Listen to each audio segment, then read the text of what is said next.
You worked very hard to get them, and now you're turning them off. Who am I talking about? Your board members. There are 5 ways that are easily correctable to turn off those board members you've recruited with such hard work.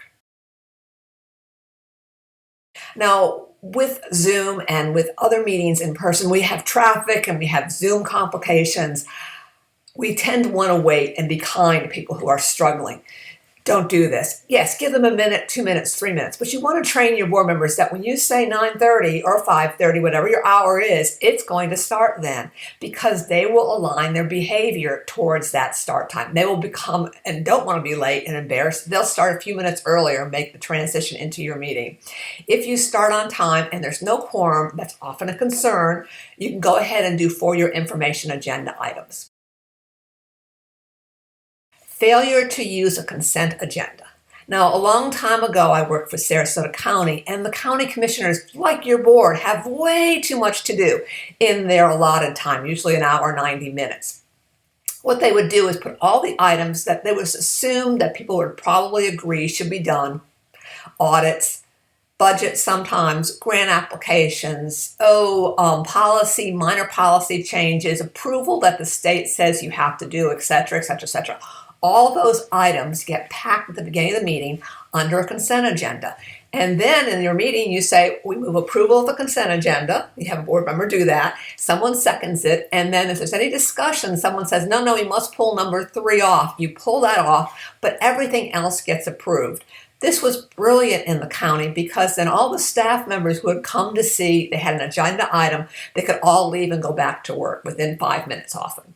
And that was just a way to get a lot of business done. It really respects your board members' times to give them a consent agenda. And when you do that, it shows that you understand how to do your business well and how to really use them for what that you really need them to do. And that is much deeper thinking.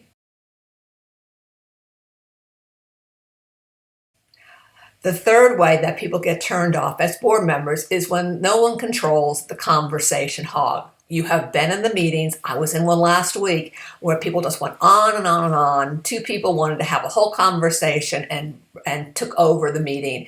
Even when I very kind of pointedly said, please stop, they continued to do this. But when you have this going on, I took action, and my encouragement is for you to take action.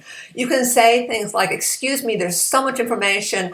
I want to make sure we got this right. You write down what they're saying, perhaps on a board if you have that option, or on a piece of paper in the Zoom meeting, and show them, and you've got it, and you say, does everyone understand this? You say, everyone says, yes, I got it. Then you can say, thank you very much, we got that point, what else? So you can entice them to be brief, you can entice them to be quiet by saying, hey, we haven't heard anyone else out here. But if you do not take action on conversation hogs, you will turn off board members. It's important that you give your board members something often and frequently that's important. One board member told me, I'm about to resign because I've been on this board for over 6 months and no one has asked me to do anything important. I love this cause, but if you don't need me, I'll move on. There's somebody else who wants to work, and I want to do some meaningful work. So people are looking for meaning. They may moan, they may groan, they may say, gee, you're making us work really hard. Nonetheless, by offering your board members important discussions, important topics to discuss, is really critical, because you need that thinking, but also they came to your board because they have a passion or care about your cause, and you want to use that wisdom, passion, knowledge to move your organization forward. Number 5, getting surprised. There's the white lie problem. We all want our nonprofits to be perceived as wonderful, great places. We're seeking newcomers. We want to put out that shiny, new, big, great welcome mat. But when we do that to our board members and we tell them that everything is great, and all of a sudden it's not, you have surprised them in a way that will really turn them off.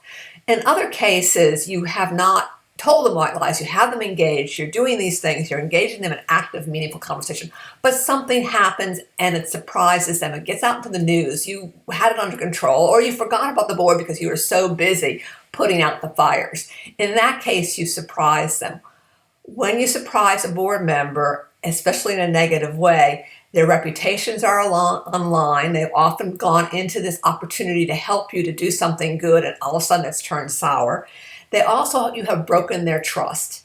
It will inevitably happen in a long-term board relationship, probably sometime in the term that someone serves. It will happen. That's okay. It's human. You will have this happen. Things will get away from you. When you do, though, apologize and make amends. Recognize that it's your bad that you surprised them.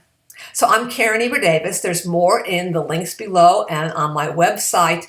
If you would like to know more about working well with your board and having a relationship that's dynamic and really grows your organization, please don't hesitate to reach out to me.